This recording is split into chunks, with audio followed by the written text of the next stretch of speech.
Paris est la France, capitale de la planète football pour un mois après la cérémonie d'ouverture au grand stade de Saint-Denis. Pour le premier match, le Brésil a battu l'Écosse 2-1. Air France, la grève des pilotes est terminée. Les pilotes n'ont pas obtenu satisfaction. Le trafic devrait être rétabli normalement après-demain. Le procès des assassins présumés de Yann Piat, réquisitoire impitoyable contre le commanditaire et le meurtrier. La réclusion à perpétuité. Bac 98, ils seront 600 000 lundi matin à Plancher. Le plus jeune des candidats n'a que 14 ans. Julien est déjà inscrit en Mathsup pour l'année prochaine. Madame, Monsieur, bonsoir. Le ciel de France s'est éclairci aujourd'hui avec la fin de la grève des pilotes d'Air France qui a coïncidé avec l'ouverture officielle de la Coupe du Monde de football. Tout est donc de nouveau réuni pour que cette grande fête commence sous les meilleurs auspices. Le coup d'envoi a été donné cet après-midi avec le match Brésil-Écosse qui a vu la victoire des Brésiliens 2-1. Auparavant, si vous étiez en direct avec nous sur France 2, vous avez pu suivre la cérémonie d'ouverture. Alexandre Carr. Comme une fleur, le mondial s'est ouvert cet après-midi au Stade de France. Une cérémonie bien peu cérémonieuse, haute en couleurs et en musique. Une féerie imaginée par le créateur français Yves Pépin autour d'un rêve, la vie des petits êtres qui peuplent la pelouse du grand stade.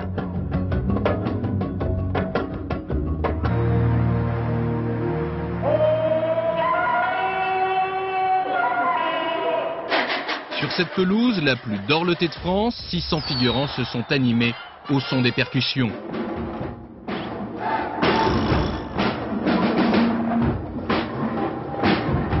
Des milliers de ballons ont envahi le ciel de Saint-Denis, alors que des acrobates suspendus entre ciel et terre ont déployé 32 drapeaux pour les 32 nations en compétition. Seul, au centre du stade, sous le regard des 80 000 spectateurs, Youssou N'Dour et Axel Red ont entonné l'hymne officiel de France 98.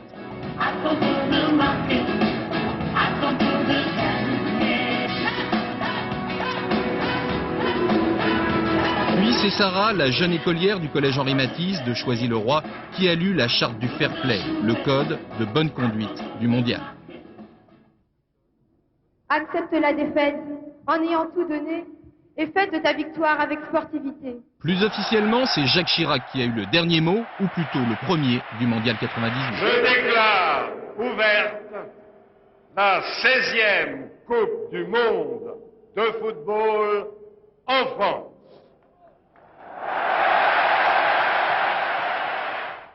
Le match d'ouverture opposait donc le Brésil à l'Écosse. Les Brésiliens et leur vedette Ronaldo, Roberto Carlos l'ont emporté sur l'Écosse 2-1. Florent Gautreau. Une ouverture en accord majeur. Les Brésiliens, tant attendus par des milliards de téléspectateurs, ont fait fort. Premier match du mondial et première frappe pour Dunga, première frayeur pour les Écossais. Premier corner pour le Brésil et goal do Brasil. Premier but marqué de la tête par César Sampaio, ou plutôt de l'épaule. Le Brésil mène 1-0. 10 minutes plus tard, première frappe cadrée de Roberto Carlos. Premier arrêt de classe de ce mondial, signé Layton. Et une première sans Ronaldo ne serait pas réussie. Le petit prodige dribble 3 défenseurs, mais il ne marque pas. C'est alors que César Sampaio ceinture Gallagher, faute indiscutable. Et premier pénalty réussi par John Collins. À la mi-temps et à la surprise générale, l'Écosse tient tête au tenant du titre. Mieux, à la 55e minute, après la pause, les Écossais vont faire trembler les meilleurs joueurs du monde. Cafu est tout près d'inscrire un but contre son camp. Mais le Brésilien va laisser ce triste honneur à un collègue d'en face. À un quart d'heure de la fin, Cafu bute sur le gardien, mais le ballon rebondit sur le torse de Boyd.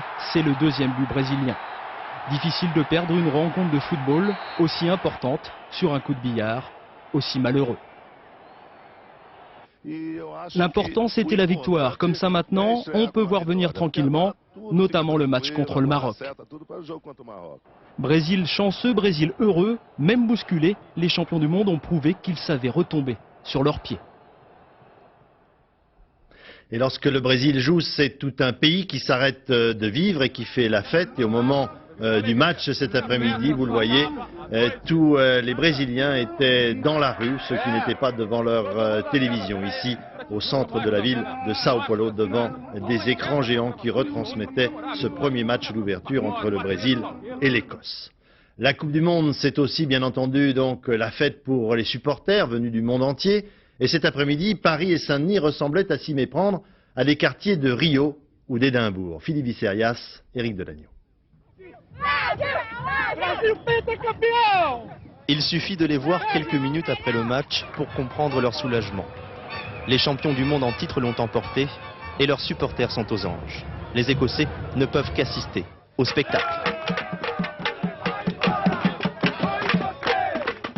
Mais la Coupe du Monde des supporters a commencé bien avant le match. Autour du stade, cornemuse et samba font bon ménage. Chacun dans son genre, mais l'esprit de la Coupe du Monde y est. Ils viennent de Porto Alegre, Rio ou Sao Paulo, sûrs de leur force et désireux de ramener au pays une 5e Coupe du Monde. J'ai été aux États-Unis en 94 et on a gagné. Je suis ici et le Brésil va encore gagner.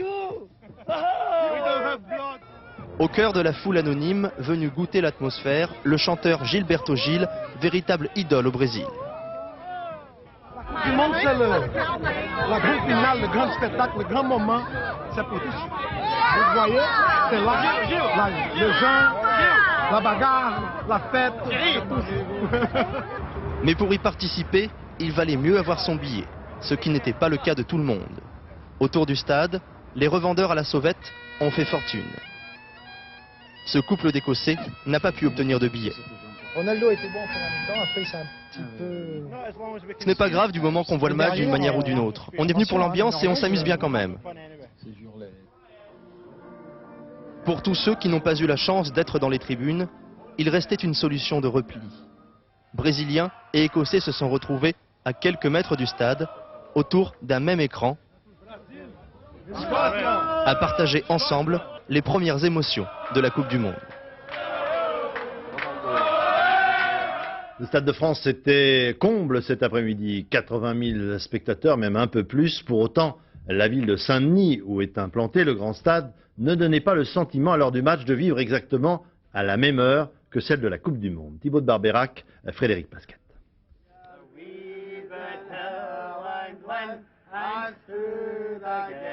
Ces 3 Écossais n'ont pas trouvé de billets, mais à quelques mètres du stade, un bar avec télé. Dans le bar, un des seuls aux couleurs du mondial, peu de monde, peu d'engouement pour le match. Les gens ici sont sympas, mais ils n'ont vraiment pas l'air passionnés. Et si dans ce bar, on a fait des efforts pour la décoration, c'est bien différent chez les autres commerçants de Saint-Denis. L'effet Coupe du Monde, on n'y croit pas vraiment. Regardez, il y a du monde, mais c'est pas à cause de la Coupe du Monde. On a toujours un peu de monde. C'est une rue où il y a beaucoup de monde qui passe, une rue passante. Les gens, d'une façon générale, dans Saint-Denis, ne se sentent pas concernés. Je crois pas. Et il est vrai que cet après-midi, rien ou presque ne permettait de savoir qu'à quelques mètres de là, se déroulait un événement planétaire. Pendant le match, Saint-Denis vivait normalement. Pendant le match, pourquoi vous n'êtes pas devant votre télé? Pas pour le moment, pour ce soir, pour le Maroc et Norvège, pour le Maroc, je suis marocain. J'ai travaillé, après j'ai pris le boulot, j'aime bien prendre un petit café, quoi. C'est plus fort que moi. Mais j'ai enregistré, hein. Ce soir je le regarde, pas de problème. Les plus jeunes non plus n'ont pas l'air passionnés. Au Stade des Petits, animation organisée en plein centre-ville, on joue à tout, sauf au foot. J'aime pas regarder le foot. Même si c'est à Saint-Denis, t'es pas fier que ça soit à Saint-Denis? Pendant le match aujourd'hui, Saint-Denis était au centre du monde. Seuls ses habitants semblaient l'ignorer. On l'a vu il y a quelques instants, les supporters brésiliens avaient toutes les raisons d'être heureux, mais ce qu'il y a de bien chez les supporters écossais, c'est que gagnant ou perdant, finalement, ils font la fête. C'était le cas cet après-midi à Glasgow. Sur place, Étienne Lénart. À mi-chemin entre une rave party, un match de football sur écran géant et ce qu'il faut bien appeler une gigantesque beuverie, voici la Coupe du Monde vue de Glasgow. Ils sont 5000 sous un immense chapiteau venus célébrer le dieu football et son prophète écossais. Une ambiance de feu avant le coup d'envoi et des espoirs de victoire plus ou moins réalistes. 3-1 pour l'Écosse. 5-1, on va gagner. Allez, 3-1. Au moment du coup d'envoi, dans la deuxième ville d'Écosse, les rues se vident. La plupart des entreprises ont aménagé leurs horaires de travail. La rencontre peut commencer et de la tente géante monte l'hymne national Flowers of Scotland. Vient le moment de vérité pour l'Écosse et à l'angoisse du gardien de but brésilien au moment du pénalty répondent les prières des supporters écossais puis l'explosion.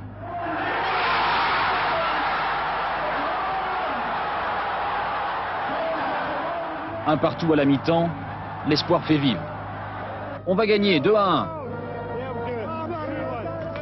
Le score final est donc inversé, 2-1 pour le Brésil, mais l'Écossais n'est pas du genre à se laisser démonter et quelques réconfortants de couleur brune suffiront pour partir de bon pied vers les deux autres matchs qui restent à l'Écosse pour tenter de se qualifier pour le deuxième tour. Ce serait une grande première. En 7 participations à la Coupe du Monde, les Écossais n'y sont jamais arrivés. La fête du football ne doit être gâchée à aucun prix. C'est pour cette raison que les services de police et de gendarmerie ont été mobilisés depuis plusieurs semaines. Aujourd'hui, pour eux, c'était également le coup d'envoi. Reportage Arnaud Boutet, Jean-Paul Chausset. 80 000 spectateurs, la foule est immense. Le premier souci des responsables de la sécurité consiste à équilibrer les flux de spectateurs pour rapidement remplir le stade. Première étape obligatoire, la fouille. 1700 policiers se positionnent avec des consignes un peu particulières. On hésite juste sur les Brésiliens, c'est tout. Voilà. Les Écossais, vous les faites pas? Non, on nous a dit qu'il n'y avait rien sous le kilt, alors on n'ose pas trop. Sécurité médicale. Dans le stade, un poste de secours peut accueillir jusqu'à 500 victimes. Changement de décor, dans les sous-sols, les hommes du raid se tiennent prêts à intervenir en cas de problème. Mais la véritable tour de contrôle se trouve ici. Le poste de commande observe tout et centralise les 144 caméras.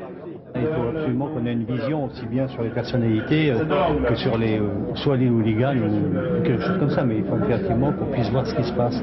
Ça c'est 10 interpellés pour les rixes entre supporters écossais puis des jeunes d'Aulnay.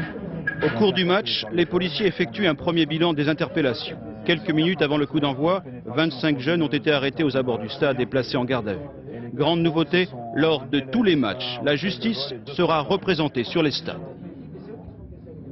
Les policiers vont intervenir dès lors qu'il y aura des infractions, vont me rendre compte de ces infractions-là et je vais prendre dans le temps réel, immédiatement, une décision quant à la procédure à suivre. Toutes les informations arrivent au ministère de l'Intérieur qui reçoit le concours de policiers étrangers. Le premier match s'est bien déroulé, mais Belgique-Hollande samedi prochain s'annonce plus rude. Si la Coupe du Monde de football ne passionne pas forcément tous les Français, en tout cas, elle rallie les suffrages de la majorité des élus de l'Assemblée nationale qui, cet après-midi, aussitôt terminé les questions au gouvernement du mercredi, ont pris le chemin du Stade de France en autobus. Le Premier ministre Lionel Jospin, lui, a emprunté le RER. Jean-Baptiste Prédali, Jacques Gringor. C'est un quart de supporters sans banderole et sans cri guerrier. À peine la séance des questions terminée à l'Assemblée, une seule direction pour les ministres, le Stade de France. Ils ont eu la permission d'assister au match d'ouverture, mais pour les suivants, ils restent discrets. Je vais voir le premier et j'espère la finale France-Brésil. C'est la consigne au gouvernement, pas trop de présence ministérielle dans les tribunes. À l'Assemblée nationale, on ne siffle pas la mi-temps, on sonne les suspensions de séance. Pendant le mondial, les travaux parlementaires continuent en principe, mais déjà, c'est comme si l'Assemblée avait chaussé des crampons. Il y a une petite télé sur le perchoir et j'avais appris que Philippe Seguin avait réussi à la débloquer pour voir les matchs. Alors je vais essayer à mon tour de la débloquer sans rien dire, on est entre nous et puis je pourrais moi aussi regarder quelques matchs. D'abord, j'ai pas de billets et deuxièmement, même si j'ai une télévision, j'ai pas toujours le temps de la regarder. Je préfère le caractère improbable du ballon ovale. J'occuperai mes loisirs à regarder le foot et surtout à regarder l'équipe de France. Bref, à les écouter, ils vont quand même travailler, avec un atout de taille, des postes télé dans les bureaux, pratiques à l'heure des matchs. De toute façon, la pelouse de l'Assemblée ne risque rien, et si la France va loin dans la compétition, dans l'hémicycle désert, on risque d'entendre les échos d'autres gradins. Finalement, cet après-midi, les seuls à être privés de football furent les joueurs de l'équipe de France. À l'heure de Brésil-Écosse, l'entraîneur Aimé Jacquet avait décidé qu'il y avait entraînement, justement. Yann Lavoie, André Germain. À l'heure de Brésil-Écosse, ils étaient 2 milliards de téléspectateurs, moins 22. Les 22 Français priaient de se rendre sur le terrain d'entraînement, car rien ne peut contrarier les règles de préparation de l'équipe de France. On ne peut pas être acteur et téléspectateur. On regardera les matchs qui nous intéressent, avant toute chose. Donc d'abord liés à notre poule. Et puis ensuite, en fonction de nos entraînements, de nos temps de libre, on regardera les matchs qui restent, mais on ne s'organise pas par rapport aux matchs. Ce qui est important, c'est l'entraînement et la préparation. Tandis que Bernard Lama joue au chat, Fabien Barthès la souris, explique aux curieux l'art de faire un bel arrêt. Et puis c'est la souplesse, c'est savoir amener le ballon vers soi, tu vois. Quand tu fais la prise de balle en général, tu l'arrêtes pas net le ballon, tu l'amènes.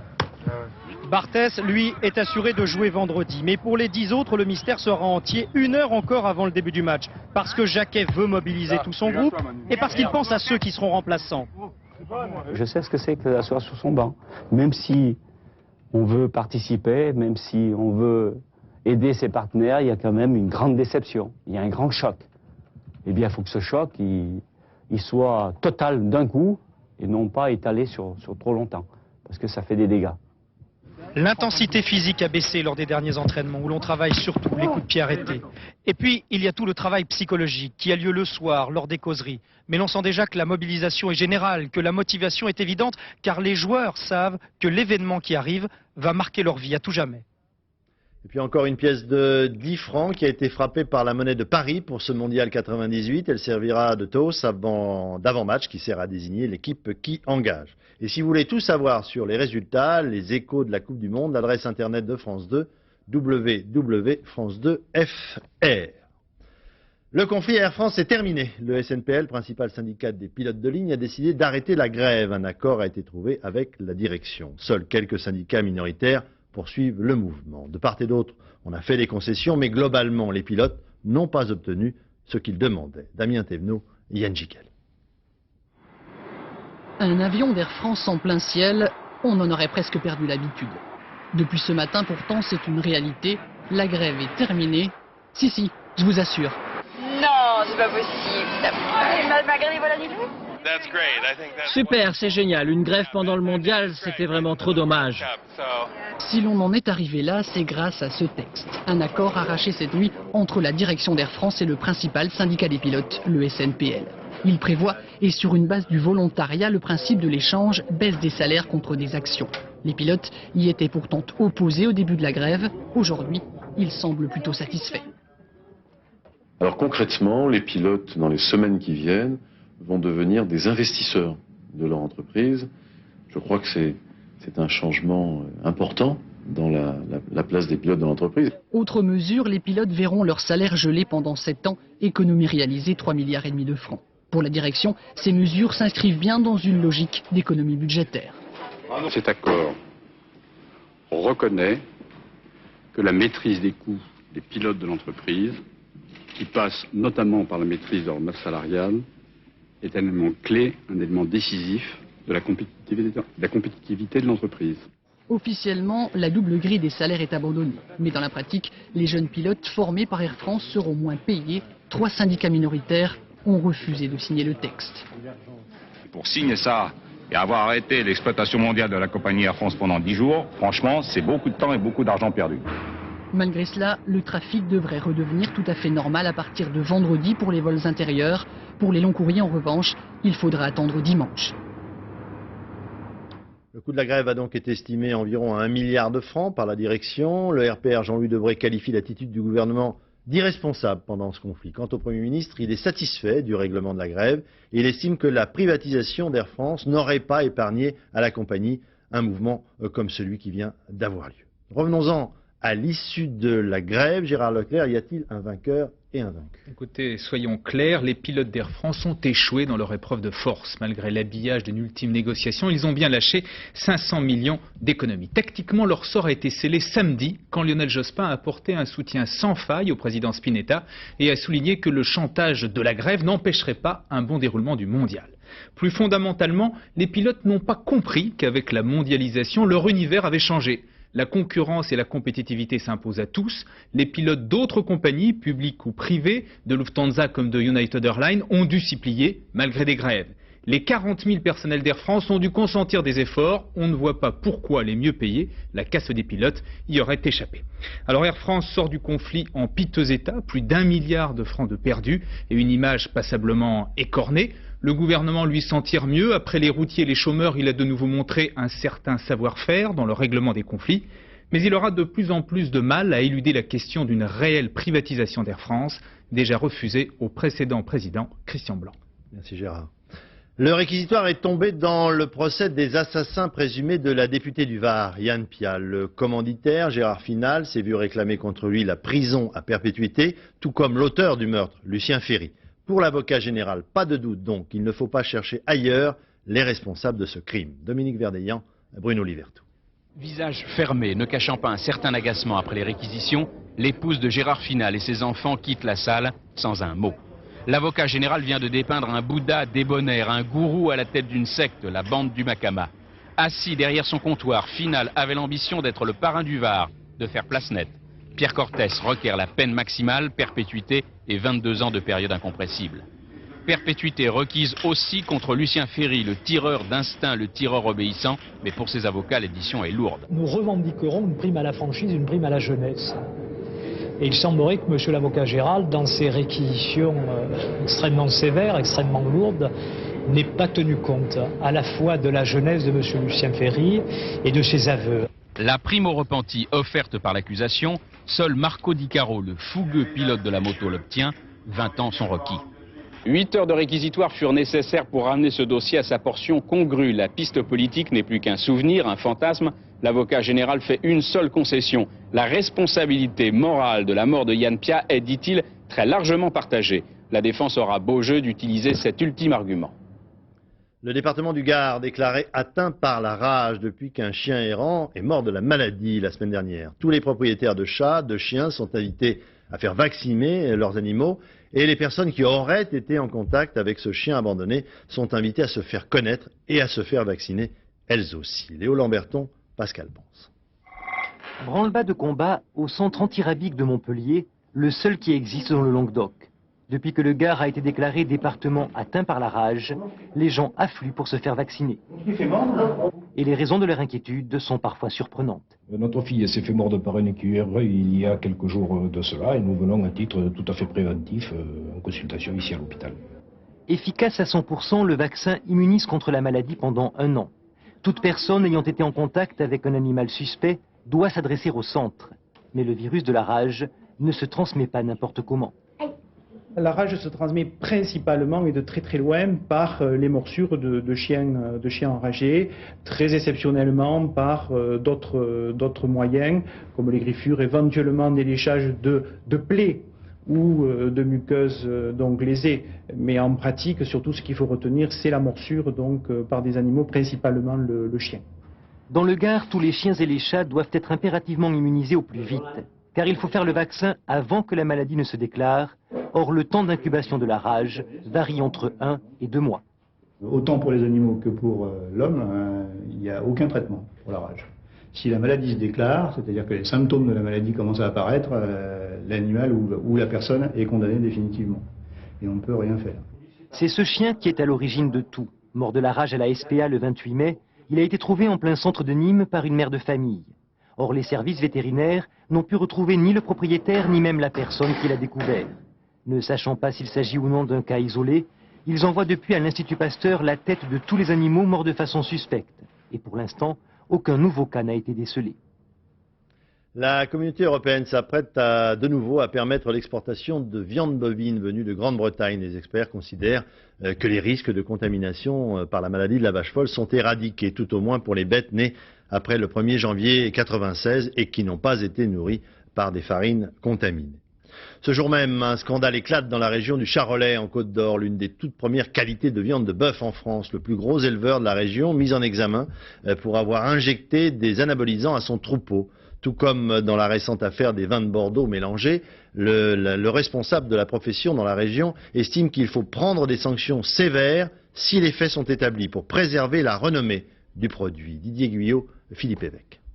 Dans cette importante exploitation agricole, 1 millier de vaches charolaises attendent d'être fixées sur leur sort. Il y a quelques semaines, les services vétérinaires accompagnés d'une 50aine de gendarmes ont investi les lieux. L'éleveur, mis en examen, est soupçonné d'engraisser ses bovins à coups d'anabolisants. Des prélèvements ont été effectués et les premières analyses révéleraient la présence de testostérone.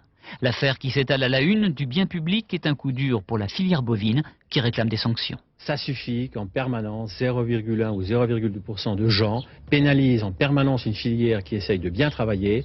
Donc prenons les dispositions nécessaires. En ce qui concerne le dossier de Côte d'Or, la culpabilité reste à prouver, la justice doit suivre son cours, mais en tout état de cause, la vérité devra éclater. Un petit tourne-dos, oui. Mais si les services vétérinaires ont effectué des prélèvements positifs, il faut souligner que des centaines d'autres ont été faits ailleurs qui, eux, se sont révélés être négatifs. D'ailleurs, la filière charolaise a créé le label rouge, une parfaite garantie de qualité pour le consommateur. L'éleveur de Côte d'Or incriminé ne bénéficiait pas de ce label. C'est du charolais label rouge, donc on vous garantit une race pure charolaise et donc on a un cahier des charges qui doit être respecté par tous les membres de notre filière, donc des éleveurs jusqu'aux distributeurs, avec des choses très précises. Le cahier des charges donc, est validé par le ministère de l'Agriculture et donc il donne au produit final une qualité supérieure. Pour l'instant, les centaines de vaches suspectées d'avoir été nourries à l'aide d'anabolisants sont interdites à la vente. On attend de connaître les résultats définitifs des analyses, mais l'éleveur, lui, assure n'avoir rien fait d'illégal. L'actualité internationale, l'ancien dictateur argentin, le général Videla, rattrapé par la justice de son pays. Condamné à la prison à vie en 1985 pour atteinte aux droits de l'homme, il avait été libéré en 90. Aujourd'hui, il est à nouveau emprisonné, accusé de vol et d'adoption illégale d'enfants dont les parents avaient disparu après avoir été enlevés par les trop fameux escadrons de la mort qui faisaient régner la terreur dans le pays. Maryse Burgot, Dorothée Olivic. 1978, l'Argentine vient de gagner la 11e Coupe du Monde de football. Une victoire ternie par l'image de cet homme triomphant. Il s'appelle Videla. Depuis 2 ans, il fait régner la terreur sur l'Argentine. Arrêté hier soir à Buenos Aires, l'ex-dictateur est inculpé de crimes contre l'humanité, accusé d'avoir enlevé et volé des enfants à leurs parents. Une victoire pour ces femmes qu'on appelle aujourd'hui les grands-mères de la place de Mai. Pendant la dictature, entre 76 et 83 et bien après, elles ont manifesté pour retrouver leurs disparus. Elles savaient qu'elles ne reverraient jamais leurs 15 000 enfants enlevés, torturés et le plus souvent exécutés dans les prisons de la junte militaire. Elles se sont alors concentrées sur leurs petits-enfants, nés le plus souvent en détention. Elles les ont cherchés partout et parfois, elles les ont retrouvés. 500 garçons et filles comme Paola ont ainsi été volés et donnés à des dignitaires du régime pendant la dictature de Videla. Si Paola a retrouvé sa grand-mère, d'autres sont toujours portés disparus. Le général Videla est accusé d'avoir personnellement organisé l'enlèvement et le placement de 5 de ses enfants. Un crime imprescriptible, passible de 25 ans de prison. Cet homme va donc être jugé une nouvelle fois. Déjà condamné à perpétuité en 85, il fut finalement gracié en 90 par l'actuel président argentin Carlos Menem. Ce président, aujourd'hui en visite privée à Paris, déclare que cette arrestation est la preuve que la justice de son pays fonctionne bien. Retour en France, un peu plus de 600 000 candidats au bac commenceront à plancher à partir de lundi prochain, très tôt le matin. Le plus jeune n'a que 14 ans. Julien habite en Lot-et-Garonne, la commune d'Aiguillon. Il a suivi un parcours classique, collège, lycée public, mais avec tout de même quelques années d'avance. David Bazier, Stéphane Binas. Julien le surdoué. À 3 ans, il savait déjà lire. Dans 5 jours, il passera le baccalauréat scientifique avec 4 ans d'avance. Ses moyennes de terminale oscillent entre 18 et 19 sur 20. Le grand examen prend des allures de formalité. Il peut faire une erreur d'étourderie parce qu'il n'est pas à l'abri de ce genre d'accident et perdre quelques points. Mais en fait, quand on lit une copie de Julien, on voit qu'il y a une qualité de raisonnement, qu'il y a quand même quelque chose de plus. Les notations, mais c'est toujours la même chose. Hein. Toujours excellent, c'est toujours excellent, félicitations. Les parents du prodige. Avec de telles capacités intellectuelles, leur fils n'a jamais quitté l'enseignement classique. Un choix délibéré malgré les nombreuses propositions des écoles pour enfants surdoués. On a essayé de le valoriser, de l'encourager un peu dans tous les domaines. Il faut que ça reste quand même moyen. mais que sur le plan social, il reste quand même un enfant de son âge qui, bon, on va pas le reconnaître dans la rue parce qu'il est un petit peu bizarroïde. Moi, je pense qu'il faut qu'il soit intégré dans la masse. Dans sa chambre, Julien peaufine ses révisions, comme tous ses camarades de classe, avec peut-être en plus le sentiment d'être un peu seul. Tu as des copains en dehors de l'école? Quelques-uns, mais pas vraiment très fixement, quoi. Et ça, c'est pas gênant? Non, je trouve pas ça gênant. Les copains, à chaque fois que je sautais une classe, eh ben, ils partaient pas avec, donc à chaque fois, c'était... Maintenant, j'ai un peu pris l'habitude, quoi. Il faut se quitter. Je vous souhaite bien sûr tout le succès que vous méritez. Les dés sont jetés, beaucoup attendront les résultats avec anxiété. Julien, lui, sait déjà qu'il rejoindra une classe préparatoire de mathématiques supérieures avec toujours plusieurs longueurs d'avance. Trouver des moyens écologiques de réduire la pollution. Dans le nord de la France, une expérience est actuellement menée. Il s'agit de planter des saules qui vont servir, je dirais, à grignoter la pollution des eaux. Marianne Mas, Patrick Buonstorm. Ils sont moitié sibériens, moitié canadiens. Ils viennent de Suède et vont prendre racine en France. L'expérience est une première. Objectif, prouver qu'en plantant des saules à proximité des stations de rejet d'eau usée, on arrive à éliminer certains polluants de façon tout à fait naturelle. Un arbre, comme tout être humain, il a besoin de manger. Donc plus il va avoir d'éléments, comme ce qu'on appelle des matières en suspension, c'est-à-dire qu'il va avoir des nitrates, il va avoir des phosphates, il va avoir un peu d'autres éléments. Donc lui, ça va lui favoriser la pousse. Donc plus il aura d'éléments, plus il va grossir et plus vite il va grandir. Et petit saule est devenu grand, on peut donc commencer l'irrigation. L'intérêt de cet arbre, c'est que ses racines sont tellement importantes qu'elles forment en sous-sol un filtre assez exceptionnel. Pour donner un exemple, un litre d'eau contenant 100 mg de nitrate ou de phosphate, l'arbre absorbe 90%. C'est-à-dire que l'eau, lorsqu'elle va atteindre la nappe phréatique, n'aura plus que 10 mg de nitrate ou de phosphate. Cette eau qui irrigue les saules, on la puise directement à la source dans la station d'épuration voisine. Et c'est là tout l'enjeu du système. Plutôt que de construire des bassins de décantation pour détruire ces polluants, pourquoi ne pas utiliser une plantation d'arbres? Pour des petites stations d'épuration, des petites unités, ça peut être une solution économique tout à fait acceptable, à condition que toute la filière puisse être prévue sur le même site. Ça va tout à fait dans le sens du développement durable, où chacun fait son affaire avec ses déchets. Irrigués, dopés par l'azote et les nitrates, les saules sont bons à couper au bout de 3 ans. Et là, deuxième intérêt de la filière, la valorisation du bois. Exemple chez un spécialiste de la vente par correspondance qui utilise le saule comme combustible de chaufferie. On est un petit peu pionnier, c'est aussi l'objectif qu'on se fixe qui est de valider des alternatives et donc de montrer que c'est possible et que donc d'autres puissent le faire. En France, la filière s'organise mais tout doucement car l'intérêt économique n'est pas encore flagrant. Un coup d'œil à l'étranger permet de voir qu'elle existe aux États-Unis, en Australie, en Nouvelle-Zélande et surtout en Suède avec 200 000 hectares plantés. La France aux couleurs du Brésil, ce n'est pas seulement la Coupe du Monde de football et le match Brésil-Écosse de cet après-midi, c'est aussi la présence à Paris, à l'Olympia et ensuite en tournée dans tout le pays du plus célèbre chanteur brésilien, Gilberto Gil, Stéphane Guez et Emmanuel Beck.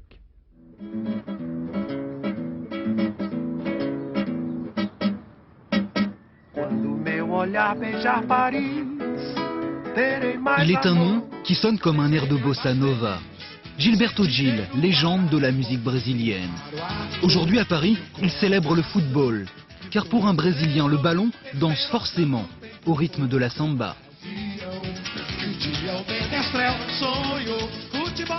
Au Maracanã, par exemple, Maracanã, le grand stade au Brésil, quand le Flamengo ou Vasco, une grande équipe joue, toujours ils arrivent avec les instruments, avec le tambour, avec le chanson et tout ça. C'est toujours la fête avec la musique. Oh, les grands champions du monde là.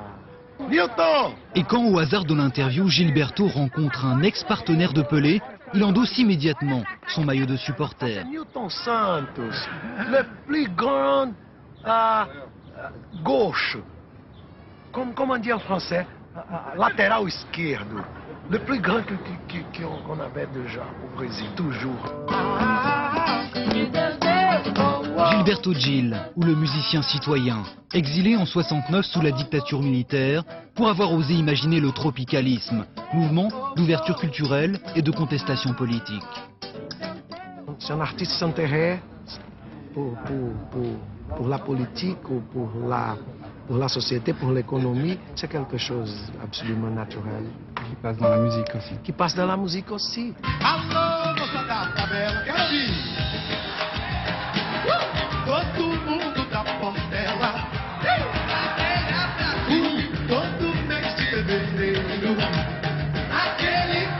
Savoureux mélange d'influences, la musique de Gilberto est riche et chaleureuse, l'exact reflet de ce jeune homme de 56 ans.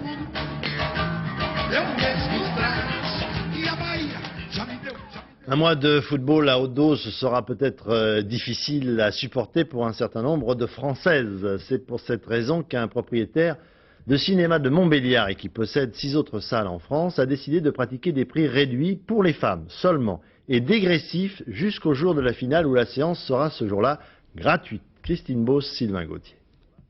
À Montbéliard, la résistance s'organise. Les cinémas jouent la contre-programmation et n'hésitent pas à marquer une certaine clientèle à la culotte. Vous savez que pendant la Coupe du Monde, le cinéma est à 25 francs pour les dames et les demoiselles. Et ça marche. Donc je mets une plaide.